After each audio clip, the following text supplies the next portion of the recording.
3편입니다. 3편. 네. 3편 이제 재정은 수입과 지출이잖아요. 경제는 생산과 소비, 재정은 수입과 지출. 근데 지출을 먼저 해놨어요. 돈이 들어와야 그런 거 갖고 쓰는데 쓰는 것부터 먼저 봅니다. 지출부터. 그래서 지출을 재정 지출이라고 그러죠. 재정 지출. 정부에서 지출하는 것을 재정 지출이라고 그러죠. 또는 정부 지출이라고 그러죠. 정부 지출. 또 한때는 경비라고 했어요. 경비란 용어를 썼고 요즘 이제 경비란 용어를 잘 안 쓰는 것 같아요. 정부 경비, 공공 경비 이렇게도 표현을 했는데 그런 용어는 없어지고 우리 책에서는 이제 재정 지출로 썼습니다. 근데 일부 책에서는 이제 정부 지출 이렇게 쓰거든요. 그거는 이제 좁은 의미의 정부를 가지고 재정학 책을 쓰신 분들은 정부 지출이라는 표현을 해요. 넓은 의미의 재정을 우리는 포함하고 있기 때문에 재정 지출 이렇게 표현합니다. 재정 지출에서 볼게 여기 보시면 이제 예산론, 그 다음에 공공지출론, 공공경제 이론, 그 다음에 공공선택 이론, 비용편 분석. 주로 이제 그 지출과 관련된 그런 부분을 재정 지출에다가 넣어놨는데 한편으로 생각하면 기초이론 정도 되는 것 같아요. 우리 기초이론에서 몇 개 세 개인가 있잖아요. 근데 여기도 사실은 다 기초이론이죠. 기초이론인데 지출과 관련되니까 재정 지출 썼습니다. 그래서 오늘은 이 5개 장을 중에서 1장, 2장, 3장만 오늘 볼 것 같아요. 오늘은 1장, 2장, 3장까지 오늘 4시간 동안 이걸 보고 다음 주에는 이걸 보도록 하겠습니다. 예산론은 우리가 이제 가볍게 좀 보고 넘어가면 될 것 같습니다. 예산론을 이렇게 구성을 해봤습니다. 예산이 뭔지, 예산의 개관, 그 다음에 예산의 종류와 구조, 예산 제도, 그 다음에 예산의 편성, 집행, 결산 이렇게 해서 첫 시간 동안에 한번 쭉 어떤 것들이 있는지 살펴보겠습니다.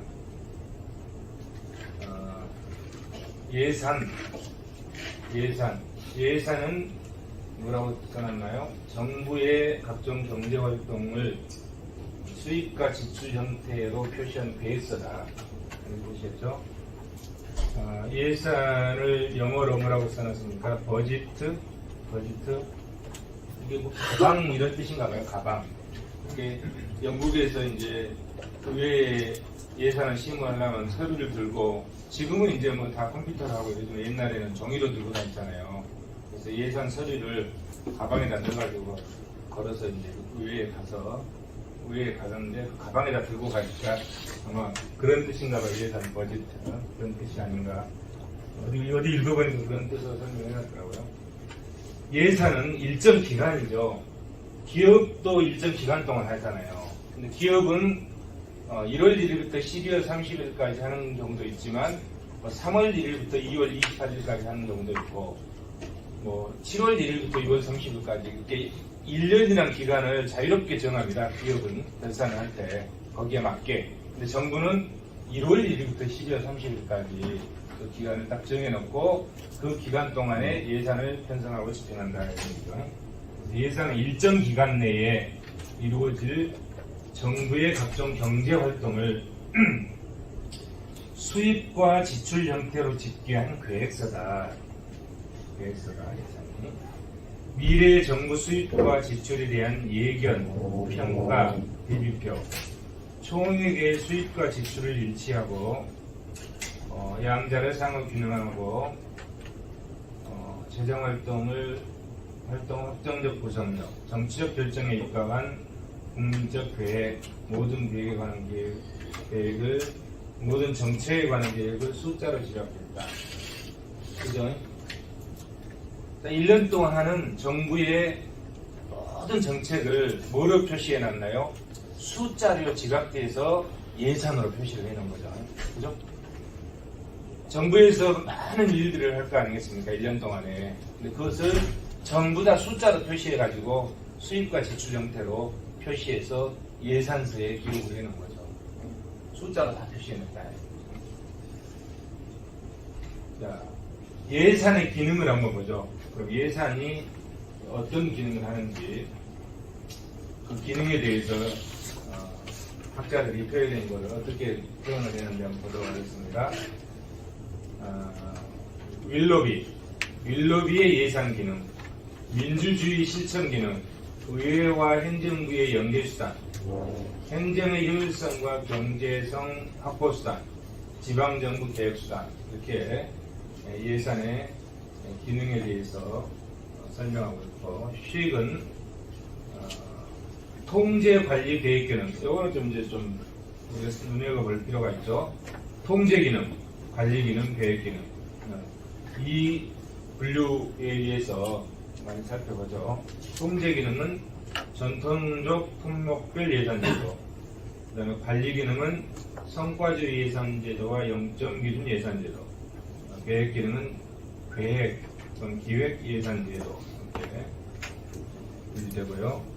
하디와 샤프리츠는 이렇게 불렸죠. 정치적 기능, 관리적 행정적 기능, 경제적 기능, 회계적 기능. 이 중에서 수익이 분류하는 통제 기능, 관리 기능, 계획 기능을 좀 눈여겨볼 필요가 있을 것 같습니다. 그 다음에 이제 머스크레이브. 수익이 분류한 그 기능과 머스크레이브가 분류한 기능이 또 중요하죠. 머스크레이브는 자원의 배분 기능, 소득의 재분배 기능, 경제 안정 기능.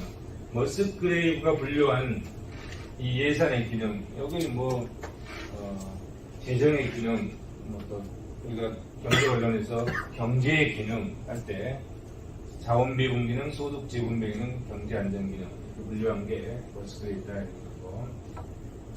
노이마르크는 재정 정책적 기능, 정치적 기능, 법적 제도적 기능, 재무 통제적 기능. 이 중에서 이제 머스크레이브의 기능을 우리가 많이 빌려 쓰고 있죠. 예산 원칙에 대해서 한번 살펴보겠습니다. 예산 원칙, 전통적인 예산 원칙. 전통적인 예산 원칙. 몇 개 있죠? 1760년경 영국의 산업혁명이 시작된 시기에 자본주의 경제체제가 출범할 때 그 시기에 가장 기본적인 예산 관련 기본들이다. 전통적 예산 원칙의 구체적 항목들은 하나, 둘, 셋, 넷, 다섯, 7개가 있네요. 예산 내용의 완전성, 이걸 완전성의 원칙이라고 하죠. 예산 내용의 완전성, 예산 회계의 단일성, 예산 형식의 명료성, 예산 항목의 엄밀성, 예산 준비의 사전성, 예산 집행의 한전성, 예산 과정의 관계성, 이런 것들이 전통적 예산 원칙이다. 밑에 이제 자세히 설명하고 있습니다. 완전성의 원칙. 뭐가 완전하느냐? 내용이 완전해야 된다. 완전성 원칙. 내용이 완전해야 된다. 예산 내용의 완전성이죠. 예산을 편성할 때 그와 관련된 일체의 내용을 빠짐없이 모두 반영해라. 이거를 총괄성 원칙, 포괄성, 총계주의 원칙이라고 표현하고, 그 다음에 단일성의 원칙, 회계를 단일 회계로 적용해라. 회계의 단일성, 예산이 단일 회계로 집계되어 표현되어 있습니다. 통일성의 원칙, 이는 특별 회계, 추가 경정 예산 등이 불필요하다. 특별 경정 예산 등의 불인정하고 있다. 그다음 명료성의 원칙, 형식이 명료해야 된다. 예산 형식이 명료해야 된다.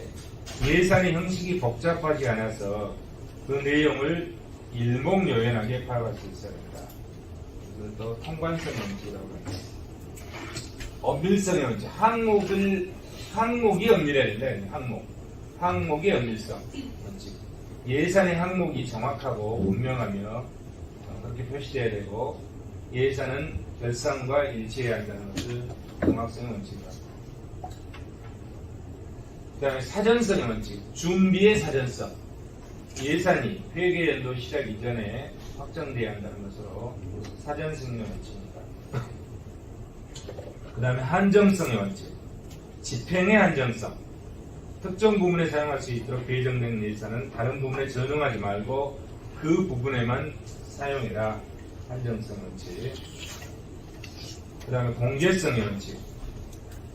과정의 공개성. 과정을 공개하라. 예산의 편성, 심의, 의결, 집행, 결산 등 예산의 모든 과정을 국민에게 온전하게 알려라.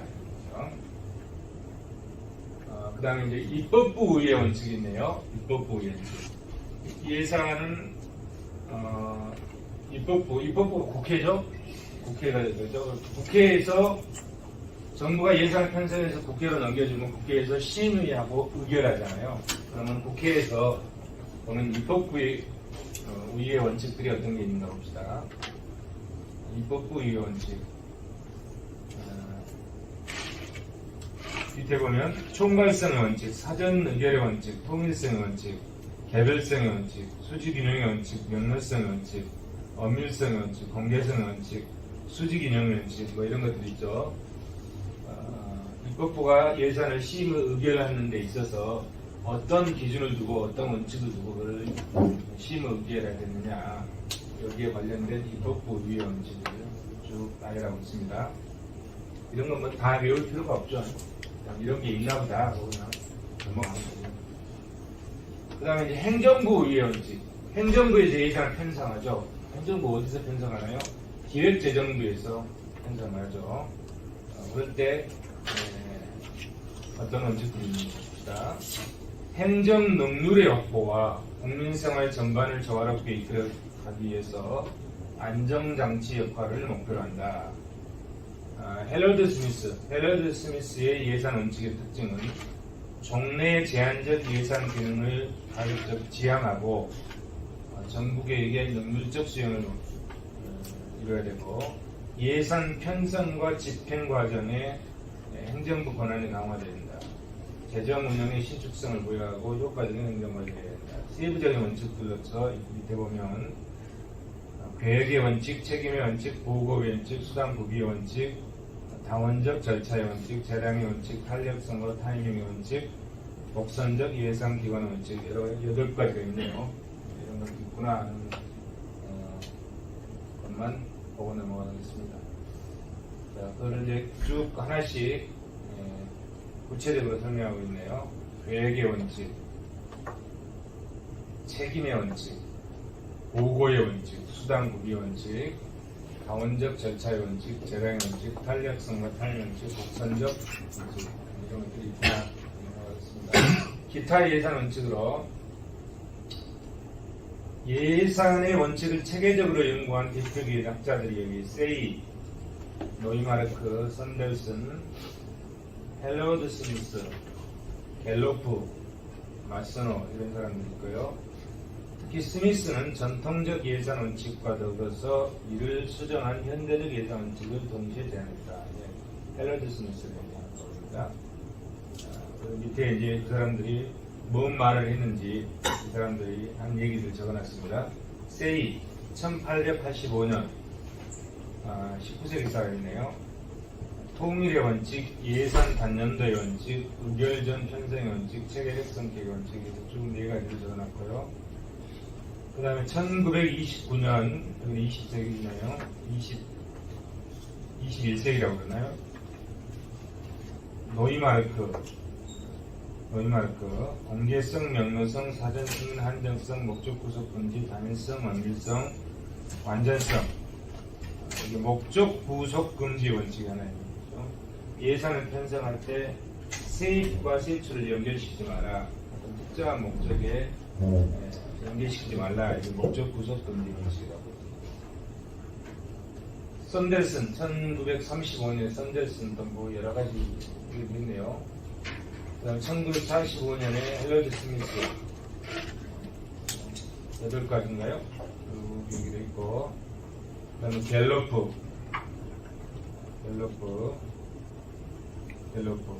통일성, 총괄성, 진실성, 공개성 4가지 정책.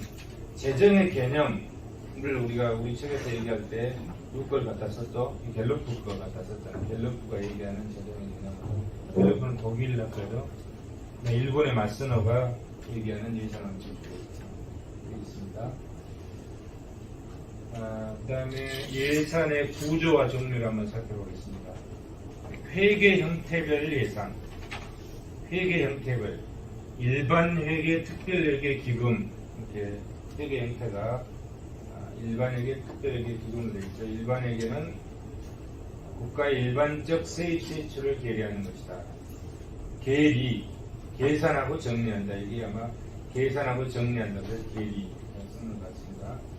특별회계 예산, 특별한 목적의 사업 수행을 뒷받침하는 것들. 이런 것들 다 앞에서 살펴봤죠. 법률에 의해서 정해지죠. 법률에 의해서. 그 다음에 기금, 국가가 특수한 사업 운영상 필요한 일정 자금을 독립적으로 운영한다. 통합예산, 일반 회계예산, 특별회계예산, 기금을 우리는 다 통합해서 표현을 하잖아요. 그래서 우리는 통합예산을 하고 있다. 기타 성립 내용의 수정 여부에 따라서 본예산, 추가 경정예산, 수정예산, 본예산은 이거죠. 지금 정부가 예산을 편성해서 656조를 국회에다 올려놨죠. 그럼 국회에서 그것을 심의하고 의결을 해서 언제까지 해주죠? 12월 2일까지 정부에다 통지를 해준다. 12월 2일까지. 그러면 9월 1일부터 해서 12월 2일까지 이 기간 동안에 정해서 온 것이 뭐죠? 본예산이죠. 본예산. 추가 경정 예산은 이미 예산이 올해 끝나고 내년에 가서 다시 예산이 부족하니까 추가해서 편성하는 것. 그게 추가 경정 예산이죠. 그러면 수정 예산은 지금 국회에 계류되어 있는데 그 계류 기간 중간에 뭘 좀 고치는 거겠죠. 수정 예산. 추가 경정 예산하고 전혀 틀리죠. 그 다음에 회계 연도 개시 전 예산 불성립에 대한 대처 방식. 잠정 예산, 가예산, 준예산. 이 뒤에 내용들이 나오니까 뒤에서 보죠. 그 다음에 예산 편성 기법에 따라서 품목별 예산, 자본 예산, 성과주의 예산, 계획 예산, 영정 기준 예산, 구성 내용 기준에 따라서 예산 총칙, 세입 세출 예산, 계속비 명시력이 있고, 지금 그 다음에 뒤에 하나씩 나올 것 같습니다. 일반 예산이라는 게 보편적이고 상시적인 국가활동을 지원하는 세입과 세출을 포괄하는 예산이다. 일반 세입, 일반 세출 이렇게 보고 세입은 들어오는 거잖아요. 정부에 들어오는 거죠. 일반 세입, 재원은 조세 수입과 차입금, 공채, 수수료, 기타 수입 이렇게 조세 수입이 거의 한 70~80% 차지하잖아요. 그래서 조세, 우리 쪽에도 조세를 제일 크게 받고 조세 이외에 뭐가 있죠? 수수료나 부담금, 기타 수입이 있죠. 그리고 이런 것들은 정부의 수입인데 이런 거 위에 돈이 부족하면 빌려 쓰는 거. 그건 이제 부채가 되는 거죠. 차입금이나 국공채. 그래서 차입금, 국공채까지 우리가 살펴보죠. 돈이 나가는 거는 국방, 교육, 사회개발, 경제개발, 일반 행정 등 해가지고 10몇 가지로 분리되죠. 그래서 656조로 편성한 것은 무슨 예산이죠? 지출 예산이죠. 돈이 나가는 지출 예산이죠. 특별회계 예산. 일반 예산, 특별회계 예산. 재정 운영의 효율화와 행정 능력의 향상을 위해서 일반 회계 예산과 구분해서 설치하는 별도의 예산이다. 기업 특별회계, 그 다음에 자금 특별회계, 구분격리 특별회계에서 앞에서 살펴봐서 넘어갑니다. 기금도 법률에 의해서 운영되죠. 국가가 특정한 목적을 위해서 특정한 자금을 신축적으로 운영할 필요가 있을 때 안에서 법률로서 설치한다. 고용보험, 공공자금관리기본법, 공무원연금법, 국민연금법 쭉 법률에서 여러 가지가 있죠. 특별회계 설치 근거 법률 별표 1에 보면 특별회계 이런 법률들 있죠. 쭉 보면 뭐가 있죠? 교도 작업의 운영 및 특별회계에 관한 법, 국가균형발전 특별법, 독립의료원 특별회계법, 정부기업예산법 쭉 이렇게 이 법률에 의해서 특별회계가 운영이 되죠. 자, 이 법률에 의해서 이런 걸 운영하려면 돈이 들어가야 될 거 아닙니까? 재정기획이. 그래서 이런 것들을 특별법에 의해서 운영한다. 지금 몇 개 있죠? 20개 있네, 20개. 20개에서 2개가 삭제됐으니까 18개네요. 18개가 운영된다고요. 그 다음에 기금 설치 관련 법률이, 기금 지금 60 몇 개인가? 69개가, 기금이 69개가 있죠? 자, 69개인데, 페이지된 게 하나, 53페이지 하나 있으니까 68개 되네요. 기금과 관련된 법률이 68개가 있어요. 이게 작년에 해놓은 거기 때문에 올해 제가 업데이트를 못해서 올해 또 뭐 변동이 있는지 모르겠지만 작년에 올해나 많이 해봐야 뭐 한 개나 변동이 되겠죠. 68개 법률에 의해서 다 법률에 있어. 기금들 고용보험법에 들어있는 기금, 공공자금관리기금법, 공무원연금법, 공적자금상환기금법, 과학기술법 모든 게 다 법률에 의해서 하는 거죠. 국회에서 법률을 제정해주면 거기에 관련된 재정을 관리한다 이런 얘기죠. 참고하시고요. 자, 일반회계 특별회계 기금이 어떻게 틀린지 그거를 비교해서 한번 살펴보겠습니다. 일반회계는 국가 고유의 일반적 재정활동, 특별회계는 특정한 사업 운영, 자금 운영, 특정 수입으로 특정 세출 충당, 기금은 특정 목적을 위해 특정 자금을 운영, 이렇게 있습니다. 내용을 참고하시기 바랍니다. 1시간 동안에 예산법을 해야 되니까 빨리 넘어갑니다. 자, 회계 형태별 예산, 2023년 예산을 내년 예산은 가지고 얘기를 해야 되는데 업데이트가 안 되어 있네요. 자, 통합재정수지, 여기 통합재정수지가 있죠.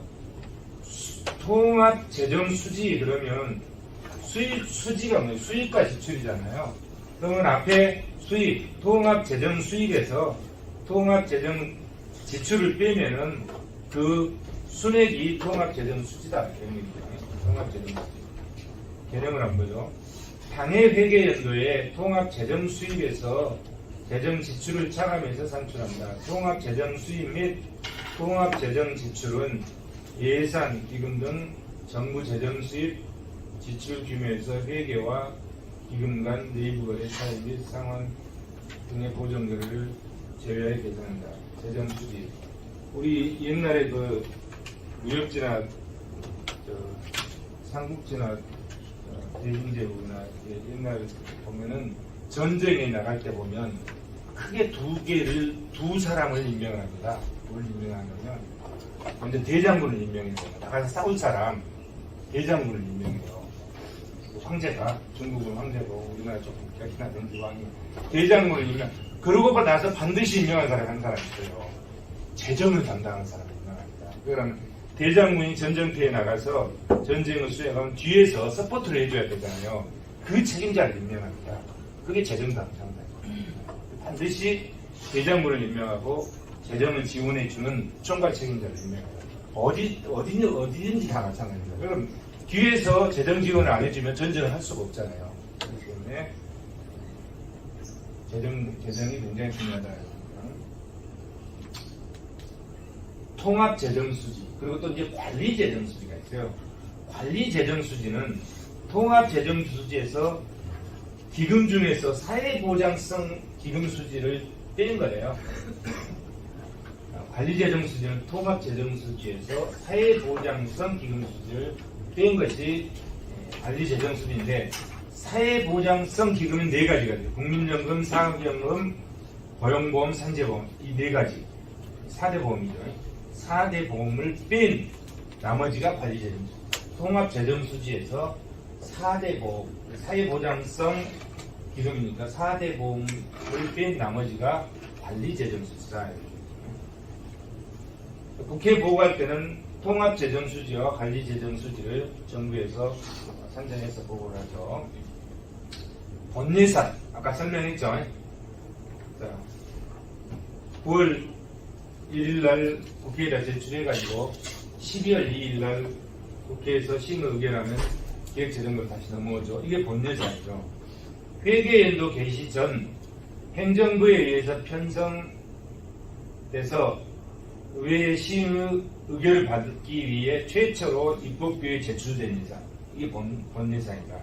지금 정부 예산이 국회로 가 있죠. 예산의 단일성의 원칙, 일반 예계 예산, 특별 예계 예산, 본예산, 입법부의 심의 의결 그걸 조정하고 수정하고 거기에 수정 예산, 추가 경량 예산들이 파송된다. 수정 예산은 행정부가 입법부에 예산안을 제출한 후 그 예산이 확정되기 전에 조정작업 9월 1일날 제출해서 12월 1일날까지 심의 의결을 정부에 주는데 그 기간 동안에 수정한 게 수정 예산이에요. 수정 예산. 추가 경정 예산은 그 기간 동안에 한 게 아니라 내년에 이 예산이 확정된 뒤에 656조 가지고는 예산이 부족하다. 그럼 내년에 그 예산을 집행하는 과정에서 추가로 편성되는 것. 이게 추가 경정 예산이죠. 예를 들어서 코로나로 보조금을 지급할 때 추가 경정 예산을 편성해가지고 정부에서 빚을 내가지고 국민들한테 지급했죠. 그리고 추가 경정 예산이다. 그래서 본예산, 수정 예산, 추가 경정 예산 구분을 해봤습니다. 그 다음에 이제 예산 불성립에 대응하는 예산, 잠정 예산, 가예산, 준예산. 의회에서 일을 열심히 해가지고 예산을 12월 2일까지 확정을 해서 정부에 줘야 되는데 작년에는 줬어요. 올해도 주겠죠. 국회에서 막 이렇게 일을 너무 열심히 해서 다른 일로 싸우다 보면 예산이 늦어져요. 12월 2일까지 확정을 못하고 그러다 보면 12월 말일까지도 확정을 못하는 경우들이 있단 말이에요. 그랬을 때 어떤 내용들이 있는가를 살펴보면 잠정예산 잠정예산은 새로운 회계연도 개시까지 내년 1월 1일날 새로운 회계연도가 개시되잖아요. 그래서 내년 1월 1일까지 의회의 해산 등 부득이한 사유로 예산안이 입법부에 의해서 확정되지 못했을 때 본예산 성립할 때까지 전년도 수준의 예산 집행을 허용하는 예산이다. 잠정예산. 다시 얘기하면 12월 말일까지 예산 확정이 안 됐어. 부득이한 사유로. 그러면은 정부가 1월 1일날 예산을 집행해야 되는데 예산이 확정이 안 되니까 집행을 할 수가 없잖아요. 그럼 어떡하나? 정부는 계속 돌아가야 되니까 전년도 2023년도 예산을 준해서 집행을 하는 거예요. 그래가지고 언제까지? 본예산이 성립할 때까지 국회에서 의결해 줄 때까지 전년도 거를 가지고 그걸 기준으로 집행을 한다. 이건 뭐라 한다? 잠정예산이라고 한다. 잠정예산. 예산이 성립이 안 됐을 때 되는 거죠.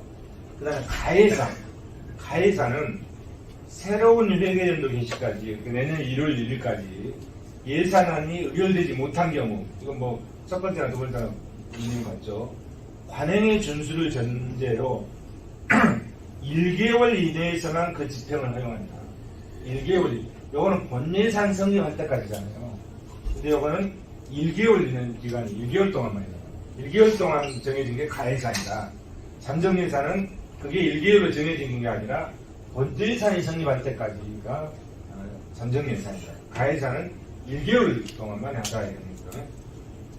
관행의 준수를 전제로 1개월 이내에서만 그 집행을 허용하는 예산이다. 1개월분의 집행에 대한 입법부의 심의 의결이 필요하다. 이 심의 의결이 필요하다는 거예요. 이렇게 본예산은 아직 확정이 안 됐지만 이 가예산을 할 때도 1개월분의 국회 심의 의결이 있어야 된다 이런 얘기였죠. 회계연도 개시 1개월 이내에 가예산 임시집행 의결, 본예산 의결. 그 다음에 준예산이 있어요. 준예산은 이것도 새로운 회계연도 개시까지 내년 1월 1일까지 예산이 확정이 안 된단 말이에요. 이럴 때 입법부 예산안이 의결되지 못하는 경우 1월 1일까지 예산안 의결 전까지 행정부가 특정한 부분에 대해서 전년도에 준한 예산 집행을 할 수 있도록 허용하는 예산 사전 의결 원칙의 예외다. 준예산은 입법부에 의한 사전 의결이 필요 없다. 사전 의결, 준예산. 이게 잠정예산이나 준예산이나 똑같은데 내용은 똑같은데 잠정예산은 뭐죠? 입법부의 의결이 필요하다 이런 얘기야. 근데 준예산은 입법부 의결 자체가 필요 없다. 근데 준예산은 우리나라에 한 번도 해본 적이 없죠. 입법부 의결을 해야 되잖아요. 근데 입법부 의결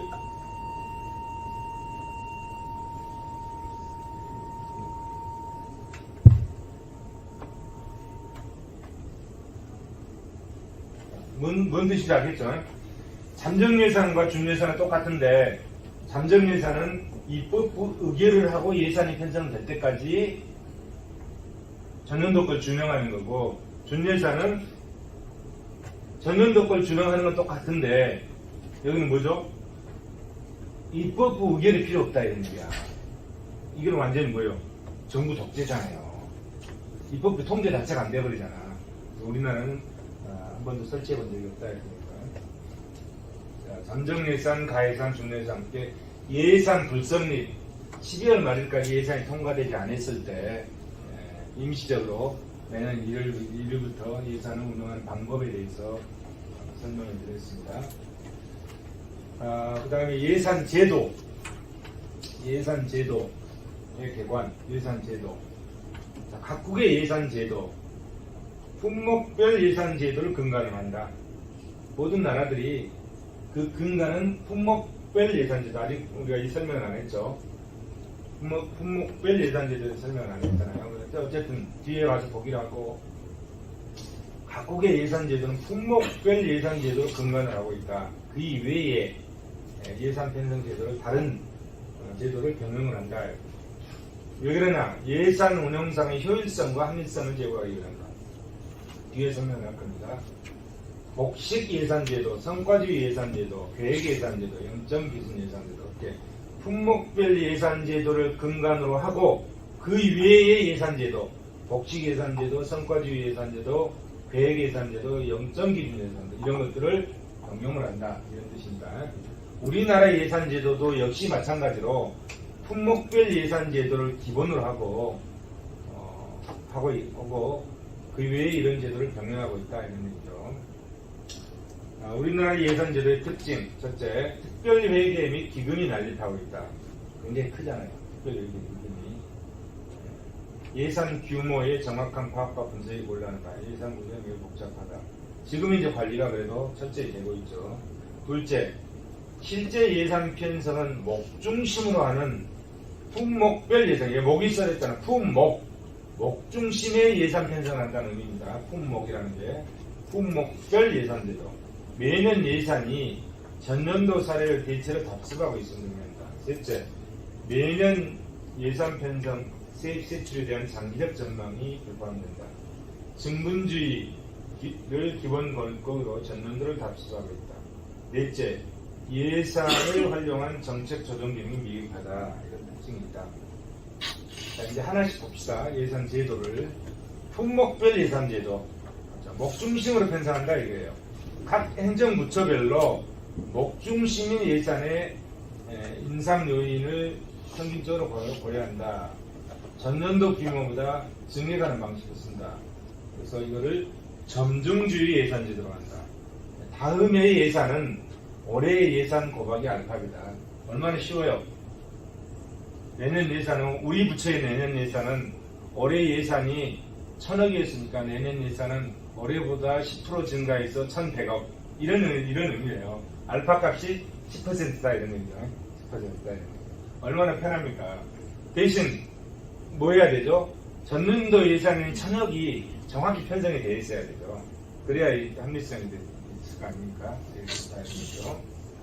각국의 예산 제도는 대체로 품목별 예산 편성 방식을 기본 골격으로 하고 있다. 대부분의 나라들이 이걸 기본 골격으로 하고 있다. 그래서 이거를 주먹구구식이라고도 한다. 전년도 내년 거는 올해 것의 10% 증액, 뭐 20% 증액 이런 식으로 하니까 주먹구구식이다. 뭐 이런 비판이 있다. 이런 효율성, 합리성, 과학적 성과와는 거리가 먼 예산 편성입니다. 전통적인 예산 제도다. 현실에서의 채택 이유는 여러 가지 조건을 고려해서 합리적으로 예산을 편성하는 경우에는 많은 양의 정보가 필요하기 때문에 예산 편성 과정 그 자체에 많은 시간과 비용이 들어간다.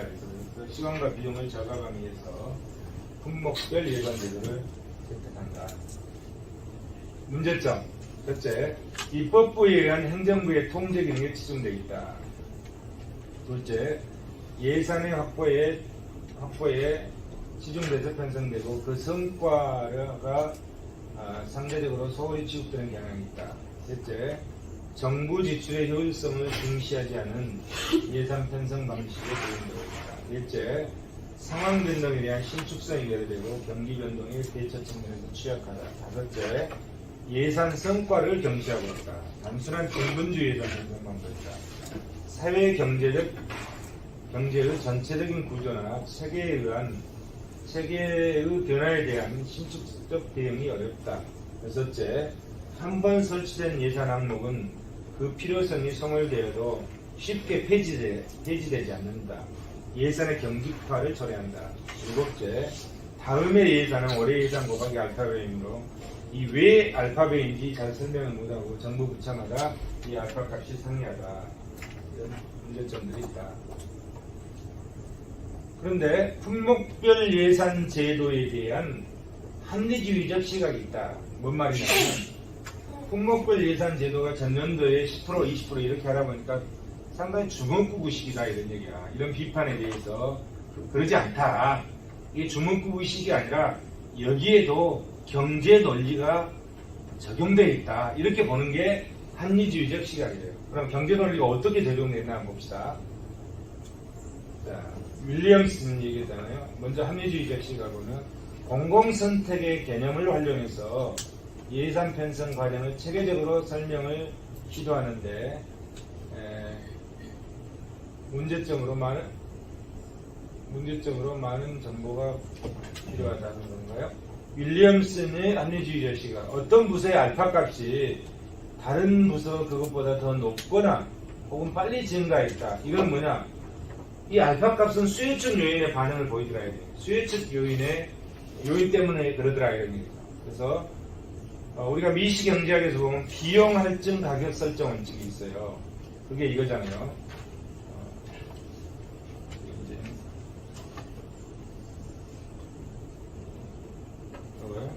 M은 1 마이너스 수요의 가격 탄력성의 분의 1이잖아요.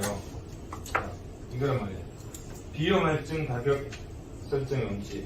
자, 여기 보면 M은 기업의 할증률, 엡실론 P는 수요의 가격 탄력성. 기업은 위의 관계성 및 할증률을 선택한다. 이윤극대를 하기 위해서 기업은 이 식에 의해서 행동하는데, 그러면은 자 할증률이 높다. 예를 들어서 할증률이 높은 거는 왜 높습니까? 지금 요소가 하나잖아요. 수요의 가격 탄력성이잖아요. 먼저 수요의 가격 탄력성이 높으면 어떻게 되죠? 이 전체 값이 낮아지죠. 그러면 이래서 낮아지니까 이게 커지잖아요. 커지죠. 그죠? 먼저 수요의 가격 탄력성이 높은 경우 M값이 증가한다. 두 번째, 수요의 가격 탄력성이 낮아지면 이게 낮아지면 이 값이 커지잖아요. 이게 커지면 1에서 빼니까 전체 값이 작아지죠. 그래서 M값이 할증률이 작아진다. 이렇게. 결국은 이 할증률이 뭐에 좌우되는 거죠? 수요의 가격 탄력성에 좌우되더라 이런 얘기요. 수요의 가격 탄력성이 높으면 할증률이 높아지고 수요의 가격 탄력성이 낮으면 할증률이 낮아지더라 이런 얘기죠. 그래서 이게 여기서 알파 값은 윌리엄스가 얘기할 때 여기서 알파 값은 예산 편성할 때 알파 값은 1 플러스 M이다 이런 얘기예요. 1 플러스 M이다. 그러면 결국은 알파는 M과 비례하니까 M은 이거잖아요. 수요의 가격 탄력성이 높으면 M도 높고 알파 값도 높다. 그죠? 수요의 가격 탄력성이 낮으면 M도 낮고 M이 낮으면 알파 값도 낮아진다. 이렇게 설정한 게 누구다? 윌리엄스다. 윌리엄스. 그래서 이 알파 값이 주먹구구식으로 보이지만 결국은 그것도 경제 논리가 들어가 있다 이런 얘기야. 그 경제 논리에 의해서 이게 움직이는 거지 주먹구구식이 아니다. 이렇게 설명하는 게 뭐다? 합리주의적 시각이다. 품목별 예산제도에 있어서 합리주의적 시각이다. 이런 얘기죠. 무슨 뜻인지 아시겠죠? 그래서 여기 이제 공공 서비스가 하나 더 들어있네요. 그죠? 공공 서비스가 증가한다.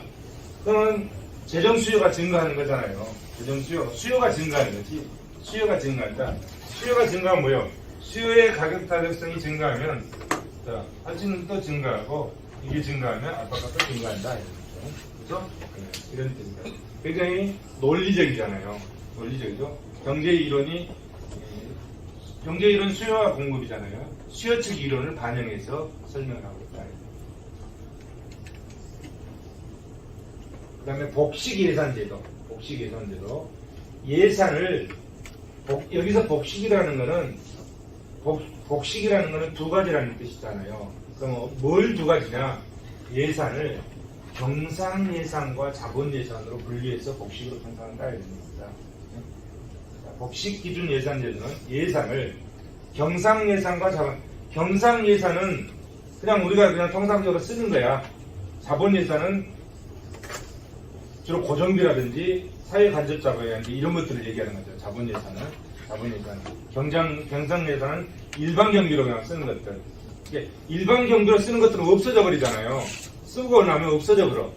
근데 자본 예산은 쓰면은 이게 축적돼서 자본 축적이 되게 가는 거잖아요. 그래서 그거를 두 가지로 구분해서 예산을 편성해야 된다. 이게 복식 예산 제도다. 처음에는 복식 예산 제도가 아니 뭐 복식 후기로 해야 되나 뭐 이런 느낌이 오잖아요. 그런데 그런 의미가 아니고 예산을 자본 예산과 경상 예산을 구분해서 경상 예산은 쓰면 없어져 버리는 거예요. 자본 예산은 쓰면 자본으로 축적돼야 되는 거예요. 이걸 구분해서 예산을 편성한다 이런 뜻이겠죠. 알겠습니다. 수면에 대해 웹에서 찾으셨습니다. 대답 잘하네. 그리고 전통적인 예산 제도가 일상의 정상적인 경비 지출 중심으로 편성하고 불황 등 비정상적인 사태의 대처 능력을 갖추지 못하고 있는 한계 극복을 위한 대안이다. 1930년대부터 채택되기 시작한 예산 제도다. 경상 예산, 일상의 재정 현황을 표시한다. 세입은 조세, 현금주의를 채택하고 자본 예산, 임시적 비상시 재정 상황, 경기 대책 등 생산적 목적의 운영, 발생지로 한다. 공채 발행 허용, 정부의 유형 자산에 대한 투자, 감가상각 개정 등을 관여하고 있다. 구체적인 내용은 여기는 이렇게 나와 있습니다. 참고하시고요. 이 특징, 복식 예산제도의 특징. 첫째, 한정성의 원칙, 단일성의 원칙, 단년도 예산주의의 원칙, 목적 구속 금지의 원칙에 위배된다. 둘째, 경제 불황의 타개 등 목적으로 하는 공채 발행의 합리적 근거를 제공해준다. 정부의 재원 조달 방법을 증세 이외의 방안으로까지 확대했다.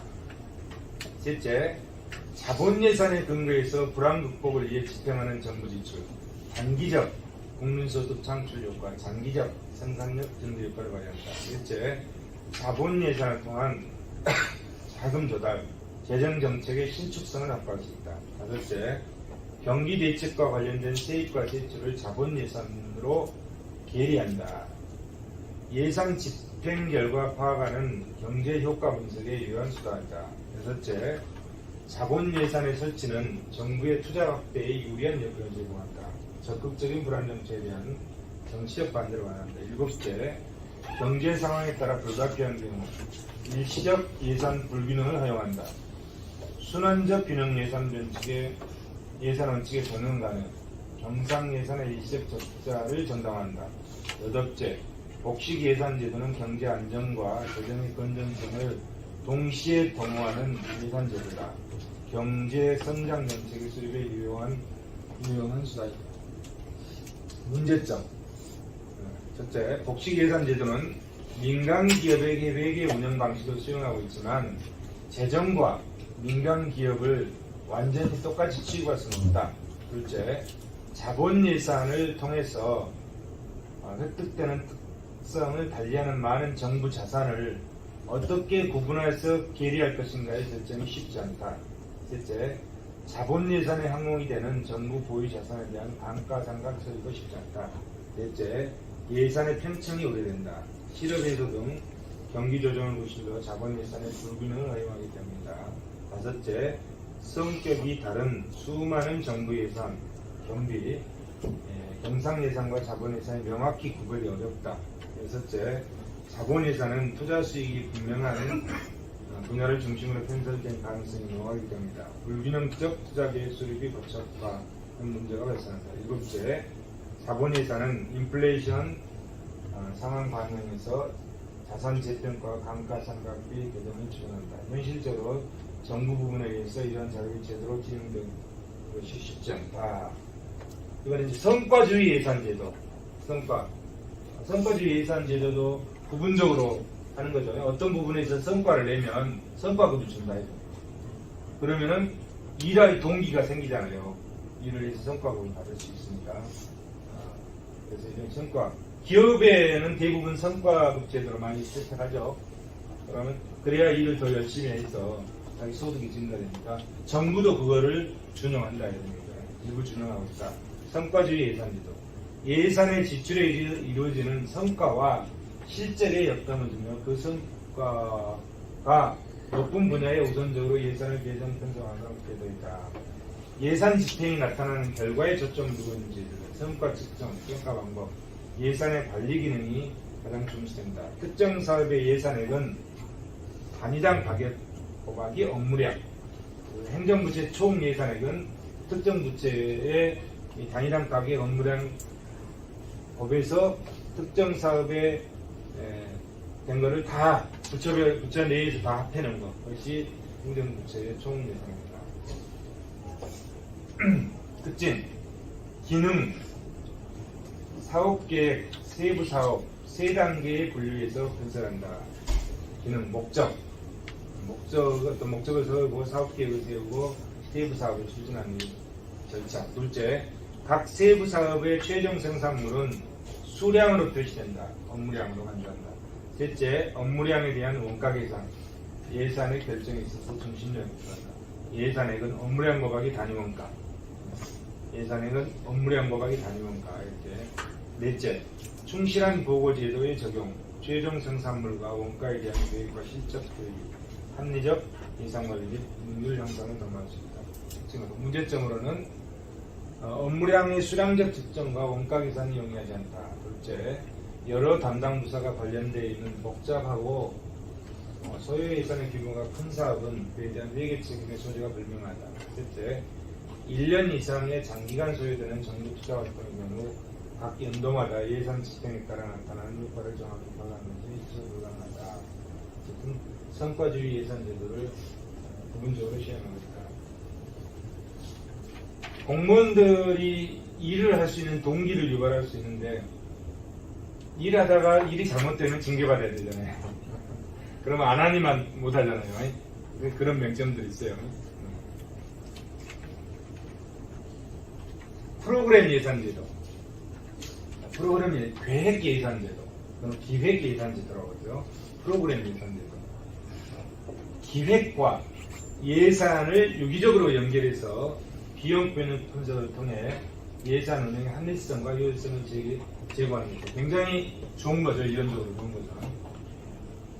예산을 통제적인 수단이나 관리를 위한 방법보다는 정책 결정 도구로 이용한다. 계획 기능, 중앙에 집중, 관리와 통제의 일차적 책임, 감독 및 실시 단계에서 이용한다. 계획 예산 제도의 궁극적 목표는 대체 수단인 비용편의 분석의 결과에 근거한다. 비용편의 분석을 해가지고 여러 가지 대체안을 해가지고 중에 이제 집행하는 거죠. 산출과 성과 측정을 제시한다. 합리적 정책 결정을 한다. 설정된 목표 효과를 달성한다. 특징으로는 비용편의 분석을 하죠. 여러 가지 안을 비용편을 분석해서 그 중에서 대안 하나를 채택하겠죠. 목표 실현을 위한 대안을 체계적으로 비교한다. 그죠? 비교하려면 일정한 기준에 의해서 값을 내 가지고 비교를 하죠. 그게 비용편의 분석을 한다. 그렇죠? 그래서 비용편의 분석이 우리 재정 지출 파트의 마지막 부분에 비용편의 분석을 우리가 공부하고 있죠. 둘째, 예산을 목표 지향적으로 편성한다.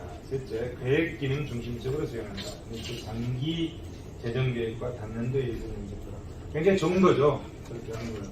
모든 예산을 이렇게 편성하면 정확하게 편성할 수가 있겠죠. 근데 굉장히 시간과 비용이 많이 들어갈 수 있죠. 이렇게 새로운 사업을 할 때 정도 이렇게 하는 것 같아요. 아까 말씀드렸듯이 목중심의 품목별로 해서 그걸 기본으로 하고 이런 것들을 보완한다는 것은 새로운 사업을 할 때는 기존에 편성된 것들이 없잖아요. 그러니까 이런 식으로 프로그램 예산 제도를 통해서 예산 편성을 할 수 있겠죠. 계획 단계, 프로그램 작성 단계, 예산 편성 단계 이렇게 있고요. 문제점으로는 첫째, 현실적으로 부처가 수행하는 여러 대상 사업으로 독립적 프로그램을 구성하고 각 프로그램과 관련된 여러 활동을 묶어서 단일 체계로 하는 것이 쉽지 않은 작업이다. 둘째, 프로그램 각종 구성 요소 정확한 비용 추정이 곤란하다.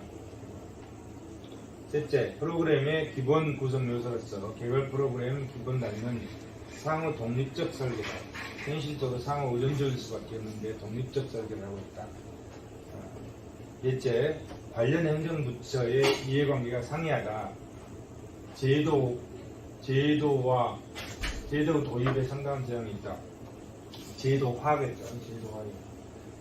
다섯째, 현실적 예산 편성의 절대적 요인인 정치적 요인이 제대로 반영하지 못하는 단계가 있다.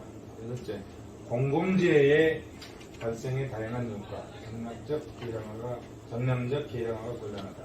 일곱째, 정확한 예산 편성, 현실적 기초자료 수집과 정리, 엄청난 비용과 노력이 필요하다. 여덟째, 체계적, 포괄적 프로그램 평가, 제도적 행정부처 간의 상호협조가 쉽지 않다. 아홉째, 지출 분석을 예산 편성과 너무 밀접하게 연결한다. 역량 분야가 아니면 절대 곤란하다. 열 번째, 비용편의 분석 적용이 쉬운 국방부 예산 편성 방식이다. 성격이 상당히 다른 그 이외에 부처 예산 결정까지 원용하는 것은 무리다. 국방부 예산 편성 방식을 많이 쓰고 있는가 봅니다. 영점 기준 예산제도, 영기준 예산제도. 이거는 품목표는 전년도 거에다가 알파값을 곱해서 증가율만 곱하면 되잖아요. 이거는 전년도를 다 제로화시키고 원점 상태에서 새롭게 한다 이거. 그래서 영기준이라고. 영기준, 영점 기준.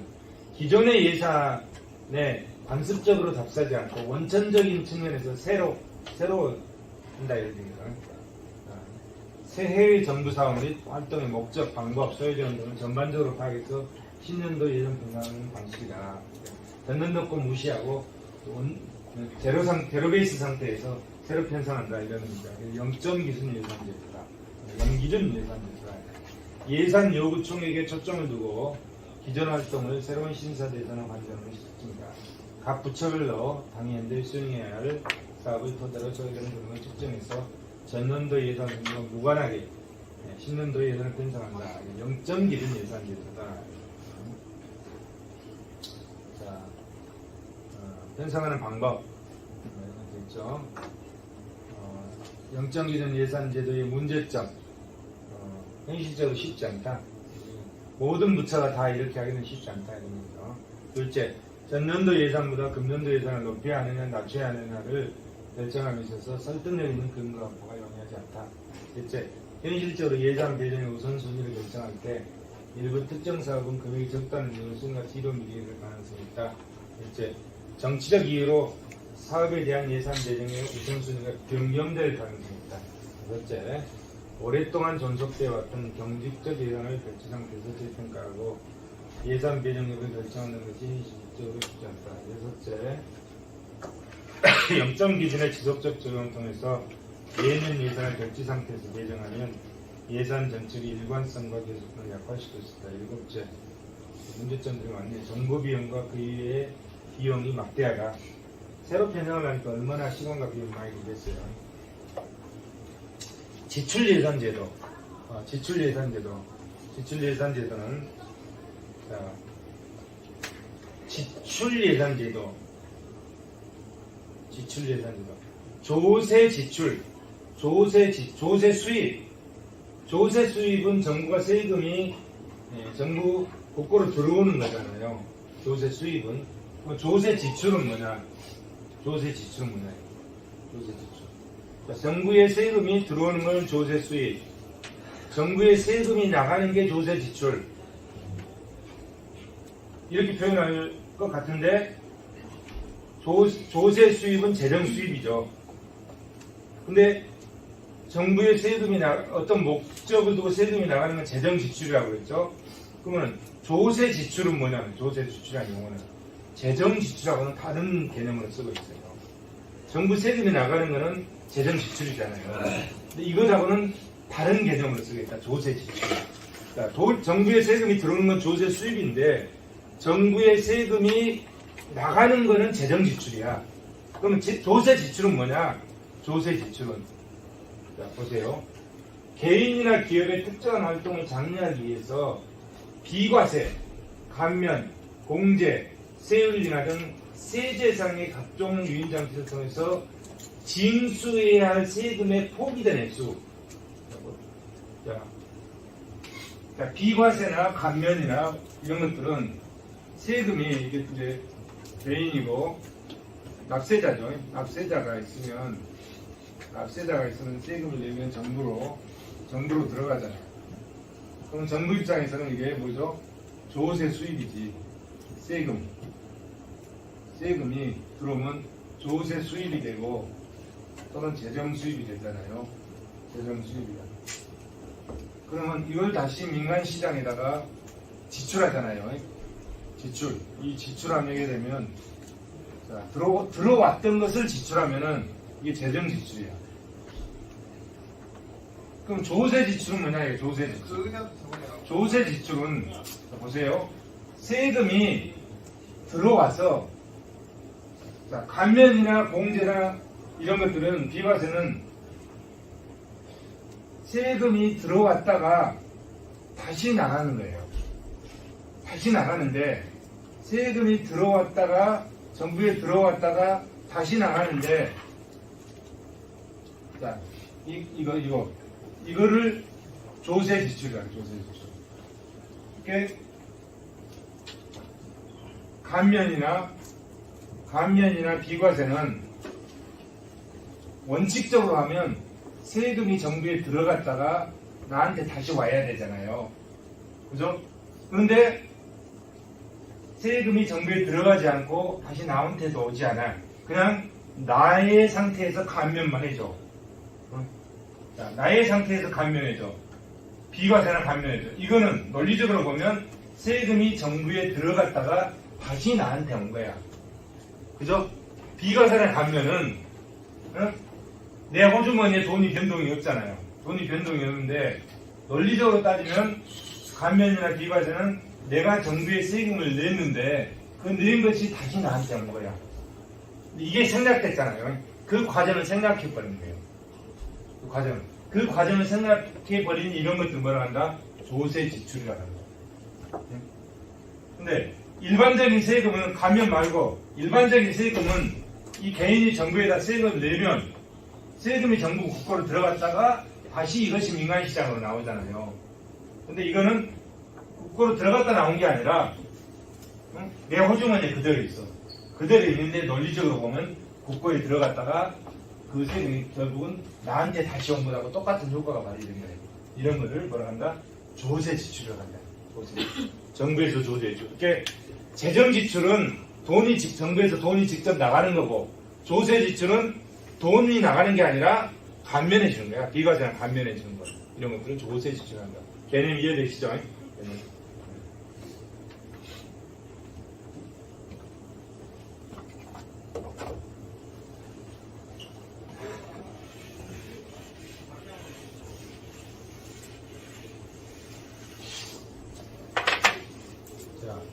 그래서 조세 지출 제도, 그것을 제도화에 따르는 거죠. 시장 실패를 치유하는 조세의 기능을 세제에 반영해서 효율적인 배분, 효율적 자원 배분, 공정한 소득 분배, 그리고 안정적 성장 등의 사회 목표를 효과적으로 수행하기 위한 제도적 장치다. 조세 지출 제도. 이런 조세 지출을 제도적으로 만들어놨다 이런 거죠. 그러면 조세 지출 예산서는 뭐냐? 그럼 얼마나 정부가 세금을 깎아줬는지, 세금을 깎아주는 거잖아요. 감면, 비과세, 세일이나 이런 거는 세금을 깎아주는 건 납세자 입장에서 얼마나 큰 혜택입니까? 그러면 이 깎아주는 세금이 얼마나 된지를 파악하고 있어야 돼, 정부가. 그죠? 그걸 뭐라 한다? 조세 지출 예산서라고 한다. 그래서 정부가 이렇게 세금을 깎아준 거를 어느 정도 규모인지를 파악을 해가지고 국회에다 보고를 한다. 국회에다 보고하는 그거를 조세 지출 예산 제도라고 한다. 이해되시죠?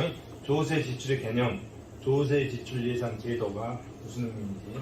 정부가 그것을 서류를 작성해가지고 깎아주는 세금을 서류에 작성해가지고 국회에다 보고해서 국민들한테 보고해준다. 이런 거예요.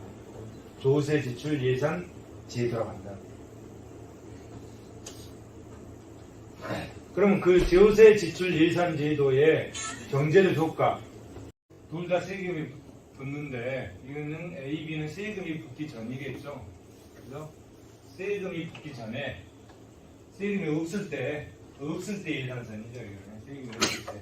그래서 무차곡선 이렇게 됐다 이런 얘기죠. 여기에 이제 X제, Y제에도 세금이 붙고 X제에도 세금이 붙으면 둘 다 똑같은 비율로 세금이 붙으니까 예산선이 같은 비율로 이렇게 들어왔다 이런 얘기지. 그죠? 여기 무차곡선이 이렇게 됐다 이런 얘기잖아요. 일반 물품세니까 같은 비율로 세금이 붙으니까 예산선이 일반 물품세를 부과한 후에 예산선이 이렇게 됐다. 근데 여기에 일반 물품세로 X제, Y제 다 붙었는데 이거는 X제에도 붙고 Y제에도 붙었다 이런 얘기야. 근데 X제를 감면해줬다. X제는 세금을 감면, Y제는 세금이 비감면이야. 감면해주게 되면 예산선이 X제 감면해주면 이렇게 된다. 이렇게. 여기에 무차가 없으니 이렇게 됐다. 자, 그럼 무차별 곡선이 세금을 부과하지 않을 때 원점에서 제일 멀잖아요. 요형이 제일 크잖아요. 그죠? 그 다음에 일반 물품세를 부과하면 무차별 곡선이 여기잖아요. 이렇게. 안쪽으로 들어갔죠? 근데 X제에 대해서 세금을 감면해주면 일반 물품세의 무차별 곡선보다도 더 바깥쪽. 효용이 더 크죠? 효용이 더 커졌다. 이런 경제적 효과가 있다. 이런 얘기잖아요. 그 얘기네.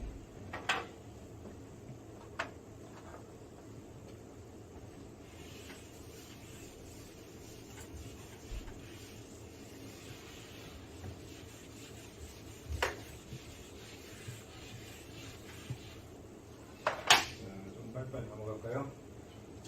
통합예산. 한 나라의 정부군에서 1년 동안 지출하는 재원의 총체적인 규모로 현대국가에서 다양한 형태로 이루어지는 정부군의 모든 재정활동을 포괄해서 재정이 국민소득, 통화, 국제수지에 미치는 효과를 파악하고자 하는 예산 분류체계다. 통합예산. IMF는 1974년 정부 재정 통계 편람을 발간해서 국제적인 비교가 가능하도록 했다. 우리나라도 IMF 권고에 따라서 1979년에 연도별 통합 재정 수지를 작성하고 1994년도부터 분기별로 1999년 7월부터 월별로 작성해서 공표한다. 통합 예산의 범위, 일반회계, 특별회계, 기금 이걸 다 합쳐서 예산을 편성하는 게 통합회계라고 했죠. 일반회계, 특별회계, 기금 간의 전출금 및 전입금 등 회계 간의 내부 거래와 국채 발행, 차입, 채무 상환 등 수지차 보전을 위한 보전 거래를 세입 세출에서 각각 제외한 순개념의 세입과 세출을 말하며 통합 재정 수지는 이러한 순개념의 세입과 세출의 차이를 말한다. 통합 재정 수지, 관리 재정 수지. 아까 봤죠?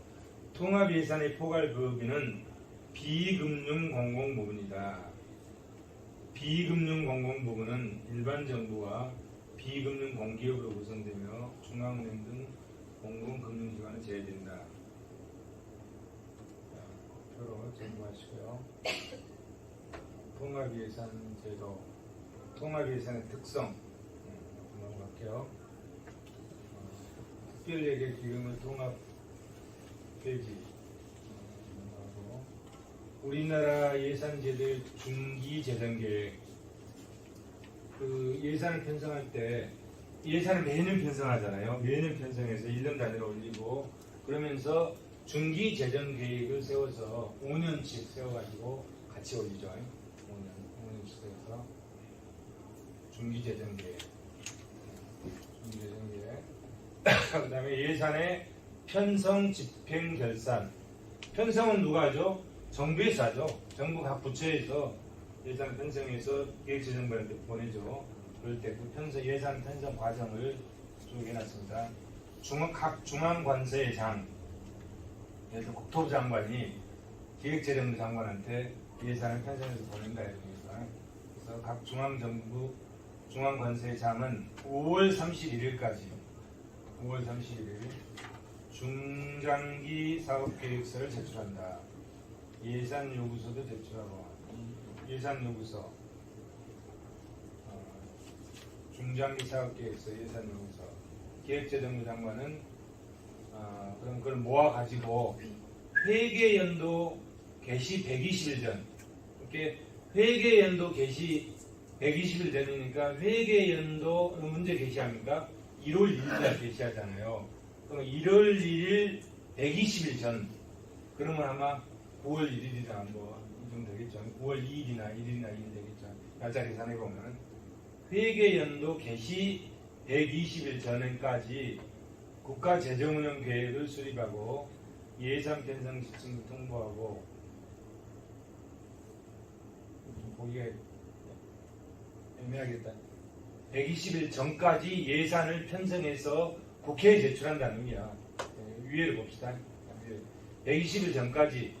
그러니까 각 중앙관서장은 5월 31일까지 기획재정부 장관한테 제출을 하고, 그럼 기획재정부 장관은 그걸 모아서 회계연도 개시 120일 전까지 국회에 제출한다. 이런 뜻입니다.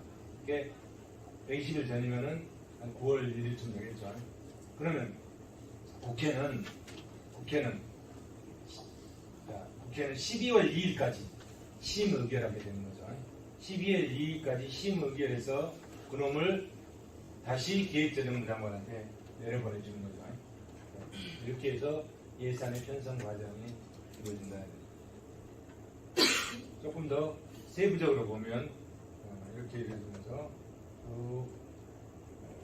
재정운영 계획 수립 통보, 중기사업소 제출, 예산 편성한 지침 통보, 예산 요구서 제출, 예산안 편성, 예산안 제출, 예산안 심의, 예산안 확정. 자, 예산안 확정 여기 돼 있잖아요. 예산안 확정도 뭐라고 돼 있냐면 회계연도 개시 30일 전이에요.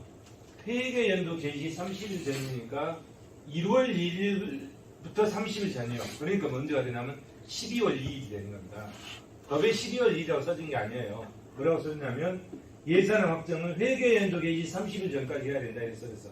그럼 날짜 계산하면 12월 2일이 되는 거예요. 12월 2일. 30일 전이니까. 12월이 31일까지 있으니까 31일까지 있으니까 그렇죠?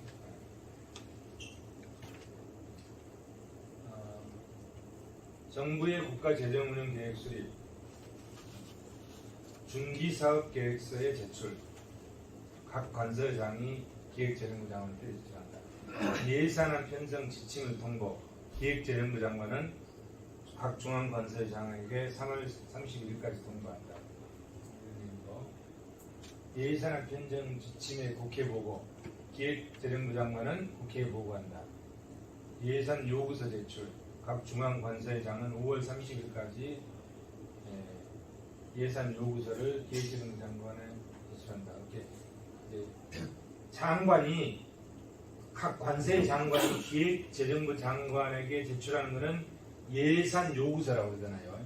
예산은. 그러면 그걸 다 모아가지고 기획재정부 장관은 국회에다 제출하는 거죠. 그걸 뭐라고 하죠? 예산안이라고 그러죠. 이거는 중앙관세장이 기획재정부 장관한테 제출하는 거는 예산 요구서라고 하고 그걸 다 모아가지고 기획재정부 장관이 국회에 제출할 때는 2024년 예산안 이렇게 제출하는 거죠. 안을 제출하는 거죠. 그러면 국회에서 심의위원회에서 확정해주면 그것이 예산이 되는 거겠죠. 예산안의 편성. 기획재정부 장관은 예산안을 편성해서 대통령 국무회의 심의를 거친 다음에 국회에 제출한다 이런 얘기죠. 예산안의 국회 제출. 정부가 기획재정부 장관이 제출하지만 결국 정부가 제출하는 거죠. 국무회의 심의를 거쳐서 정부가 제출하는 거죠. 국회에 제출한다. 회계연도 개시 120일 전까지 제출한다. 120일 전까지. 그게 날짜 계산해보면 뭐 8월 말일치 9월 초쯤 되겠죠. 그러면 이제 국회 제출 중인 예산안의 수정, 예비 타당성 조사, 그다음에 대규모 개발 사업의 예산의 단계별 편성, 대규모 개발 사업의 단계별 편성, 대규모 개발 사업의 예산안 편성, 그다음 예산 집행. 집행은 이제 12월 2일까지 정부가 심의 의결해서 국회가 심의 의결해서 정부한테 넘겨주면 기획재정부 장관이 그것을 각 부서에다가 이제 뿌려주는 거죠. 각 부서에다가 뿌려주는 거죠. 집행. 그러면 각 중앙관세장은 이제 요구서를 제출하겠죠. 예산 배정 요구서를 제출해서 돈 달라. 그러면 기획재정부 장관은 국회 심의를 거쳤으니까 돈 내려주면 되겠죠. 돈 내려주는 거죠. 예산 배정 요구서를 제출하면 예산을 배정해준다 이런 얘기겠죠. 이런 절차에 의해서 예산을 집행한다 이런 얘기죠. 예산 배정, 예산 재배정, 지출 원인 행위, 계약 이행 완료, 계약 대금 지출, 결산.